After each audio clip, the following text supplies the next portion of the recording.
정말 이 세상을 살아갈 때 주님을 만난다는 것은 최고의 즐거운 일이고 복입니다. 우리가 감히 어찌 주님을 영접하며 살겠습니까? 내 하나 내 욕심, 내 인생의 관점에 시달리고 또 내가 스스로 옳다 하고 내가 고민하고 이렇게 될 것이라 생각하는 데 쏟고 우리가 얼마나 쓸데없는 걱정에 근심에 우리 인생이 휘둘립니까? 살아오면서 근심 걱정 얼마나 많았습니까? 그러나 또 그 근심 걱정이 정말 진실한 것이었습니까? 할 만한 근심이었습니까? 쓸데없는 근심도 많았고 잠 못 이루는 일도 있었지만은 정말 허상 앞에서 아무 두려워할 것도 아닌데 두려워서 그냥 떨기도 하고 정작 진짜 중요하게 여길 것은 못 여기고 이렇게 살아온 것이 인생의 그런 참으로 불민함, 어리석음 이런 것들을 우리가 가지고 이 세상을 살아왔습니다. 우리는 다 가정 안에서 자라왔고 또 나름대로 사랑을 받고 자라왔고 또 여러 가지 일들을 꿈꾸고 또 되돌릴 것을 생각하면서 이렇게 살아왔지만은 또 우리의 삶을 생각해 보면 항상 그런 일들에 충실하게 우리가 이끌리는 삶을 사는 것은 아님을 알 수가 있습니다. 무리들은 주님을 쫓았습니다. 매사에 중심을 어디에 두느냐가 중요합니다. 무슨 일을 하든 중심을 바라보지 않으면 참 허황돼요.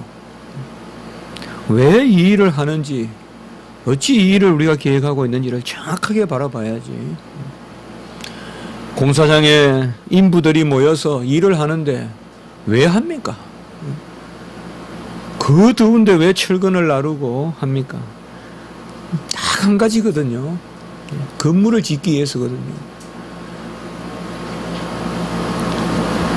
사실은 그런 것을 안 해본 사람들은 건물이라는 게 그저 있는 줄 알지만은 공사를 해본 사람들은 정말 건물이 귀하죠.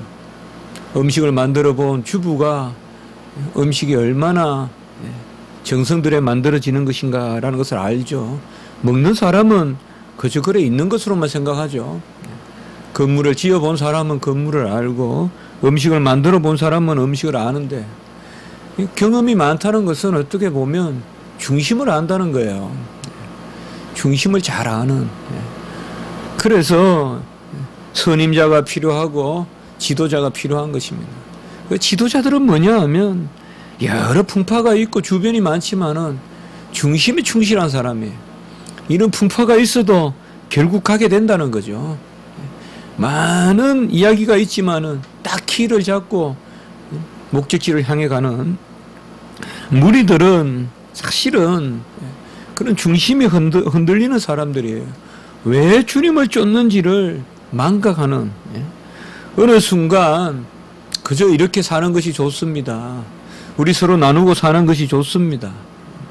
소외된 사람도 많고 병자도 많고 하는데 서로 만나보니까 내 혼자인 줄 알았는데 이곳저곳 병자도 많고 나만 쓸쓸한 줄 알았는데 쓸쓸한 사람도 많고 그러니 서로 우리의 의지부치가 돼가지고 서로 기대면서 살자. 물론 그런 정서적인 윤리적인 그런 공동체도 좋지만은 그 너머에 뚜렷한 목적이 있어야 된다. 오늘은 보면 특별한 사건은 없습니다만은 배가 두 척 있었는데 배 한 척은 제자들이 타고 갔다. 그런데 또 배 한 척은 여기에 있는데 예수님은 안 보인다. 그러니 이 예수님이 어디 가셨느냐? 배는 없는데 어디 가셨느냐? 그러니 결국 이제 수소문에서 가버나움에 가게 되는 것을 보는데 그러면 배를 타지 않고 가셨구나. 놀랍다. 뭐 이런 기사가 이제 앞부분에 있는 기사입니다. 그래서 벳세다로 또 가버나움으로 가시는데 배를 타지 않고 떠나가셨다. 오늘 말씀을 조금 우리가 유추해 보면 축사하신 후 여럿이 떡 먹던 그곳에 가까이 왔더라 하는 거 보면 왜 특별히 이 축사가 이렇게 나와 있을까요? 그냥 예수님께서 떡을 주셔서 먹던 곳 하면 되는데 축사하신 곳에 이렇게 나와 있는 거 보면 한번 제가 말씀 보면서 그런 생각을 해봤어요. 기도하니 떡이 생기던 뭐 그런 말씀 같이 말이에요. 예수님이 기도만 하니까 뚝딱 떡도 생기고 생선도 생기더라. 그래서 축사해서 우리가 먹었던 땅이다. 우리가 이제 그렇게 할 수가 있잖아요. 기도만 하면 낫는다. 기도만 하면 뭐가 된다. 그 말이에요. 어떻게 보면 축사하시니까 되더라. 그러니 또 기도하셔서 뭔가 특별한 은혜를 얻어서 그렇게 건너가신 건 아니냐. 사실 이들의 관심사는 어쨌든 떡을 먹고 배부른 그런 데 관심이 있습니다. 어찌 하나님 이런 걸 안 채워주시겠습니까? 얼마 행복합니까? 복됩니까? 정말 잔잔한 호수에 큰 풍파가 없이 샬롬이 있고 주님 옆에 있으니 평강이 있고 그리고 먹을 것도 주시고 때가 되니까. 그러나 이것이 본질이 아니다라는 것이죠. 과연 그들에게 주님께서 무엇을 가르쳤습니까? 주님이 너희들이 나를 만나면 떡이 나온다. 나를 만나면 생선이 있다. 나를 만나면 병이 낫는다. 누구든 병자는 다 내게로 오라. 누구든 배고픈 자는 내게로 오라. 그저 세상에 병 낫는 것으로 먹는 것으로 그렇게 불렀습니다. 회개하라. 천국이 가까웠느니라. 예수님의 본질은 수고하고 무거운 자들아 다 짐진 자들 다 내게로 오라 했지만은 그것은 영생에 대한 죄짐을 진 그런 본질적인 이야기죠. 그러나 그들은 그런 본질에 잠시 또 어떻게 보면 근본적으로 본질에 가까이 있지 않았다. 오늘날 우리가 교회를 이리적으로 말하기는 어렵지만은 이런 무리의 교회가 될 수도 있다 이 말입니다. 어떻게 보면 서로 근면하고 또 목양하고 하는 사람들은 이런 것을 드러내지는 못하지만은 마음에 품고는 있어야 됩니다. 얼마든지 이룰 수 있습니다. 왜 오늘 이 아침에 이 새벽에 우리가 말씀을 봅니까? 하나님의 말씀은 영원한 교훈이 있습니다. 분명히 천국은 지상에 속한 최선의 것을 의미하지 않습니다. 지상에 우리가 생각할 수 있는 것의 최선이 천국이 아니라 이 말입니다. 우리 기준을 가지고 천국을 논한다는 자체가 모순입니다. 천국은 이 지상에서 가장 좋은 것을 다 모아놓은 것이 천국이 아니라 천국은 지상을 떠나서 있는 것이 어떻게 보면 지상의 가치도 넘어서 있는 것입니다. 이 땅은 어떻게 보면 회개의 터요, 떠날 터요, 잠시 머무는 나그네의 처소지 이 땅은 영원히 거할 그런 처소가 아닙니다.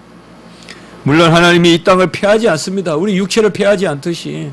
그래서 새하늘과 새 땅인데 그럼에도 불구하고 이곳에 있는 그런 가치들이 영원하다고는 우리가 볼 수가 없습니다.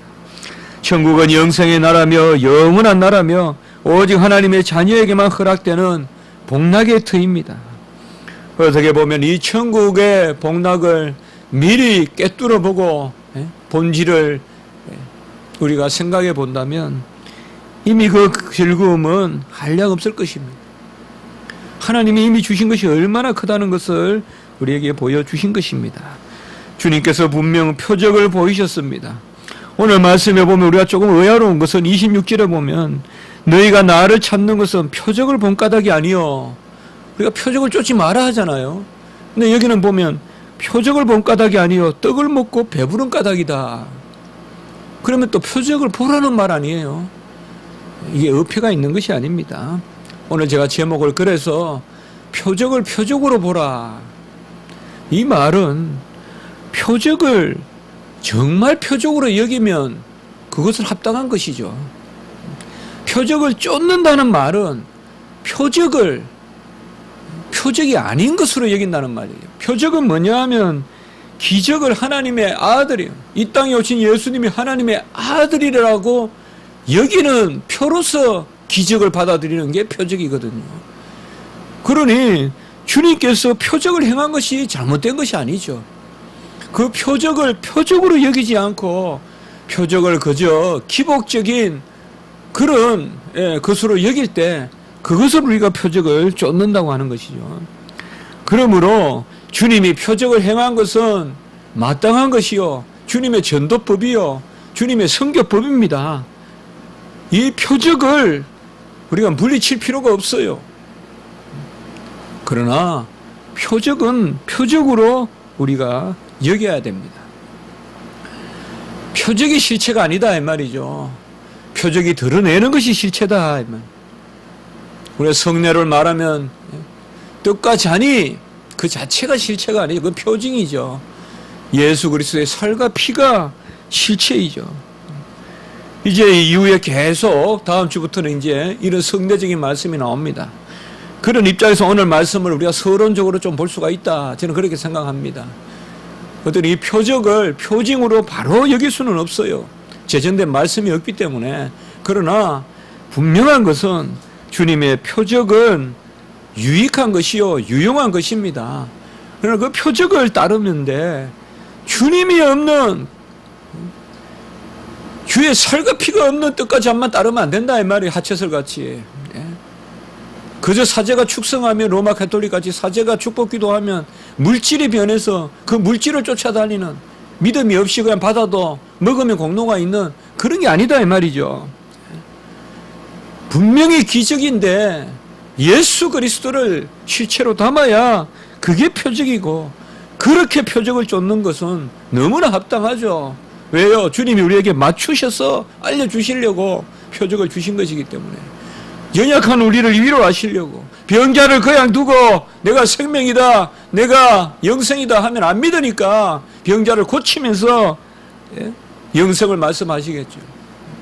눈에 보이는 병자를 안 고치면서 제사했다 제사했다 하면 하나님 우리의 아버지신데 라는 그런 구약에서부터의 고백이 무색해지기 때문에 병자를 낫게 하신 것이죠. 그러나 병자를 안 고치고 영생을 주신다고 해서 잘못된 게 아니죠. 그것은 어떻게 보면 그렇게도 받을 수만 있으면 얼마나 큰 믿음입니까? 제가 요새 가문 나무를 보면서 배우는 게 있습니다. 나무는 가물 때 보니까요, 참 몸부림이 보여요. 그건 뭐냐면 생명이에요. 본질이에요, 본질. 어떻게 보면 나무가 바짝바짝 마르는 잎사귀를 탁 달고 있는데 보면 서서히 말라가잖아요.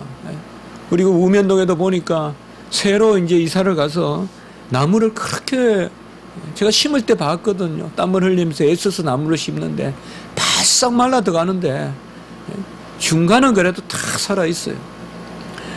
어떻게 보면 이렇게 한번 생각해 봤어요. 나무가 살아남는 방법으로 수족을 잘라낸다.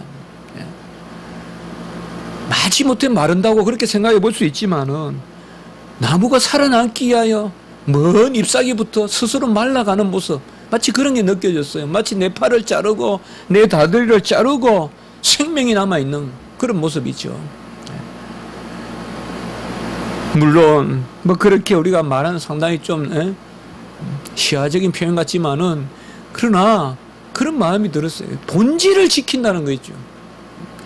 뭐라 그래도 바람아 불어라, 동풍아 서풍아 불어라, 뭐라 그래도 딱 본질을 지키는. 그러면 장마에 비가 오고 또 가물 때 비가 오면 그 끊어졌던 수족은 또 금방 살아난다 이 말이죠. 수족을 지키려고 생명을 안 버리더라. 잎사귀가 다 풀으면 좋지만은 모든 잎사귀가 다 풀고는 생명을 못 지키니까 먼 잎사귀부터 수족부터 잘라내는 그런 모습들. 우리 신앙도 어떻게 보면요, 이겁니다. 다 잃으면 어떻고 다 지면 어떻습니까? 한 가지만 있으면 될 거 아니에요. 생명을 붙들어야 된다. 주님이 우리에게 의미가 되는 것은 본질적인 생명이다. 내 팔을 잘라내면 어떻고 내 다리를 잘라내면 어떠냐. 두 눈이 성하고 두 팔이 성하여 지옥에 가는 것보다 한쪽 팔이 없고 한쪽 눈이 없고 오른 눈 오른 팔이 없이 천국 가는 게 낫다고 우리 주님 말씀하셨잖아요. 어떻게 보면 여기에 애통함이 있는 거예요. 애통하는 자가 복이 있다는 게 뭘까요? 본질에 충실하려면 애통할 수밖에 없거든요.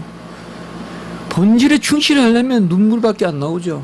이 세상은 껍데기로 돌아가기 때문에 본질에 충실하려면 가족도 버려야 돼요. 본질에 충실하려면 힘들어요. 그때 우리가 애통하여 그때 주님 앞에 눈물 흘리면 큰 몸부림이에요. 사실은 이 본질을 깨뚫어보고 본질을 영접한다는 거, 이것은 이미 하나님이 주신 은혜가 아니면 안 됩니다. 안 돼요, 여러분들. 마음 바꾸는 게 쉽습니까? 어렵습니다. 영혼 바꾸는 게 쉽습니까? 더 어렵습니다. 불가능합니다. 제가 마음과 영혼을 나눈다고 해서 무슨 혼과 영을 나누는 것은 아닙니다만은, 하나님을 받아들이는 영적 세계는 정신적 세계보다 훨씬 어렵습니다. 정신적 세계도 어렵죠. 마음 바꾸는 게 얼마나 어려워요. 마음 안 바꿔서 얼마나 싸웁니까? 마음 하나 바꾸면 안 싸우는데 마음 그거 하나 못 바꿔가지고 얼마나 싸웁니까, 사람들이. 아무 일도 없이 살면 되는데 왜 그래 싸우냐 말이에요. 마음을 못 바꾸고 마음을 양보 못하니까 끝까지 싸우는 거 아니에요. 그거 어려워요. 안 돼요, 그거 잘. 그러나 더 안 되는 게 뭡니까? 영적 세계예요. 하나님을 영접하는 것은 불가능해요. 은혜를 안 주시면. 정신은 조금 고칠 수 있을지 몰라도 정신과 영하고는 또 다른 거예요, 여러분. 영적 세계와 어떤 거는 멘탈, 심리적 세계는 다른 거예요. 심리적 세계는 어떻게 보면 습관적으로 조금 될 수 있을지 몰라도 영적 세계는 하나님의 은혜를 주셔야 됩니다. 본질에 충실한 거, 그런 내 마음이 있어야 돼요.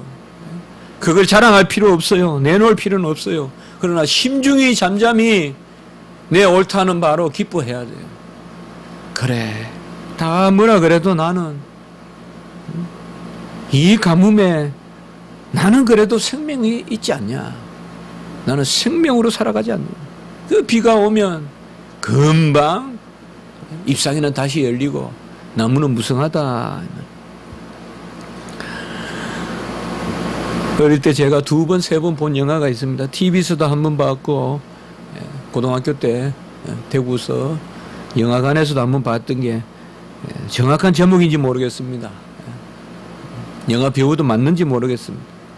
빅터 마추가 아닌가 싶은데요. 제가 그때는 이 배우가 상당히 유명한 배우로 알고 있었어요. 이 배우가 나오는 영화가 있었어요. 성이라고, 로브. 그래서 예수님이 십자가 달리시고 하는 과정에서 아마 홍포, 자색 옷 그런 개념이겠어요. 그 옷을 이제 간직하다가 기적을 체험하고 하는 그런 부분입니다. 상당히 많이 봤던 영화고, 어떻게 보면 배너류의 영화입니다.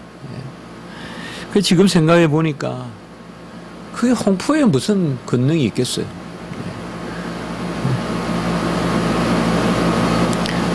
물론 소설이죠.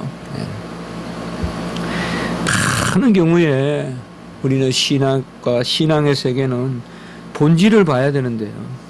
세상의 영화라든지 소설이라든지 이런 것은 많은 경우에 가만히 보면요, 본질에서 조금 멀어질 경우가 많습니다. 우리가 깨어있지 아니하면요, 자꾸 본질에서 멀어집니다. 자꾸 깨어있으면 본질의 세계에서 기쁨이 있고 누구도 앗아갈 수 없는 즐거움이 있는데, 깨어있지 않으면 비본질적인 것에 우리 신앙이 흔들리는 것을 볼 수가 있습니다. 이러한 표적이 이제 실체로 우리에게 오는 것이 뭐냐? 그것이 바로 다름 아니라 말씀입니다. 표적을 실체로 받아들이는 그 전달, 그게 바로 말씀입니다. 그러니까 주님께서 이 땅에 오셔서 말씀을 들으라 했을 때 그 말씀은 바로 표적을 싣고 있는 그런 권능의 말씀입니다. 이제 이후에 우리가 계속 보시면 이런 주님이 우리에게 주시는 내가 생명의 떡이요 양식이다라는 것은 말씀이라는 것을 계속 알려주십니다. 우리는 이 말씀이라는 것을 잘 봐야 됩니다. 세상에도 언어가 있고 세상에도 말이 있죠. 말 안 하고 우리가 하루라도 산 적이 있습니까? 아플 때 아니고 말 안 하고 산 적이 있습니까? 우리가 하루에 말을 몇 마디나 할까요? 우리가 하나님의 말씀, 예수 그리스도, 표적에 대한 말씀이 곧 실체입니다. 오늘 이것을 우리가 다 다루지는 않습니다만은 바로 표적을 진정한 표적으로, 오늘 설교 제목과 같이 표적을 표적으로 받는 유일한 길이 바로 말씀입니다. 말씀이 없으면 표적을 쫓기만 하지 표적을 표적으로 아멘하지 않습니다. 표적을 쫓는 것과 표적을 표적으로 바라보는 것은 다르다고 제가 말씀드렸습니다. 표적을 진정한 표적으로 여기고 너희가 나를 찾는 것은 표적을 본 까닭이 아니요 표적을 봐야 돼요. 표적을 봤단 말은 뭘까요? 예수님을 봤다는 거예요. 그 표적을 통해서. 그러나 너희는 그 표적을 통해서 예수님을 보지 않고 배부른 것만, 배만 때리고 있구나, 배만 튕기고 있구나, 그렇게 이야기하는 것입니다. 그리하여 우리에게 말씀이 주어졌고 이 말씀이 우리 안에 지혜의 영으로, 진리의 영으로 들어오기 때문에 이제는 주님의 표적이 필요 없어요. 이제는 주님의 표적이 필요가 없어요. 아직까지 오병이어의 기적에 신앙생활 하면 안 됩니다. 구약 때는 오병이어를 날마다 40년간 주셨어요. 만나 매출하기예요. 그 구약 시절의 신앙 수준이에요. 예수님이 이 땅에 계실 때는 아직 영으로 들어오시지 않았기 때문에 많은 가시적인 표적을 보여주셨어요. 그러나 오순절 성령으로 이제 임하였기 때문에 말씀이 오순절 성령을 기점으로 해서 이제는 이런 표적들을 주님께서 안 보여주세요. 왜요? 말씀이 우리 안에 영으로 들어와 있는데요. 왜 이런 표적이 이 시대에 또 필요합니까? 어떤 경우에 선교주에서나 또 더 가시적인 그런 하나님의 역사가 필요할 때 주시는 것이야 우리가 어찌 다 부정하겠습니까? 성령의 역사야. 그러나 우리가 이런 말씀을 그대로 액면 그대로 해서 이 시대에 오병이의 기적을 일으킨다. 이거 다 헛된 거예요. 왜 정기적으로 모여서 믿는 성도들이 쓸데없는 표적을 바라보면서 모이고 합니까? 왜 장로, 집사, 직분자들이 모여서 무슨 쓸데없는 그런 금가루가 날리니 그런 것들을 아래가 있습니다. 아무 필요 없는 거 아니에요. 아무 필요 없는 거. 왜 말씀을 받은 사람들이 말씀을 받지 않은 것 같이 그렇게 행동합니까? 하나님의 말씀을 마시면 이 표적에 의미가 들어와 있는 거예요. 이것을 하나님은 우리에게 주님께서는 그래도 연약하기 때문에 꼭 두 가지만 가시적으로 남겨놓으셨어요.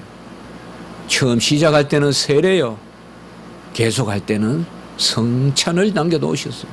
이거면 족한 거예요. 이제는 이 시대에 다른 표적을 구할 것이 아니라 성찬에 충실히 참여해서 영적 잔치에 참여하고 그리고 말씀으로 살아가면 그것이 바로 이 시대의 오병이의 기적을 정말 표적을 바로 알고 표적을 받는 그런 믿음이 되는 줄 믿습니다. 기도드리겠습니다. 하나님 아버지 감사합니다. 많은 주의 가시적인 것들 여전히 구하는 저희들입니다. 하나님 만나 매출하기 역사가 날마다 있기를 바라고 오병이의 기적이 날마다 있기를 바라는데 주님 이미 우리에게 그런 것을 다 넘어서 그거보다 훨씬 복된 것을 주신 것을 오늘 말씀을 통하여 깨닫게 하시니 감사합니다. 아버지여 표적을 바로 바라보지 않고 표적의 물질만 바라보고 실체이신 주님을 놓치는 그런 무리지의 신앙 갖지 않도록 도와주시고 항상 아버지여 본질을 실체의 본질에 충실한 그런 신앙생활 할 수 있도록 지켜주시고 다 쓰러지고 떨어지고 넘어져도 주님 본질만을 붙들면 이 아버지여 우중에 또 비후에 아버지여 또 생명이 자라듯이 우리의 생명도 번창하고 하나님께서 형통케 하실 그런 역사가 있을 줄 믿습니다. 모든 것을 주님 홀로 영광 받아주시고 우리의 삶이 또 우리 교회의 삶이 이런 믿음의 역사가 넘치게 도와주시옵소서. 구주 예수 그리스도 이름으로 감사하며 기도드리옵나이다. 아멘.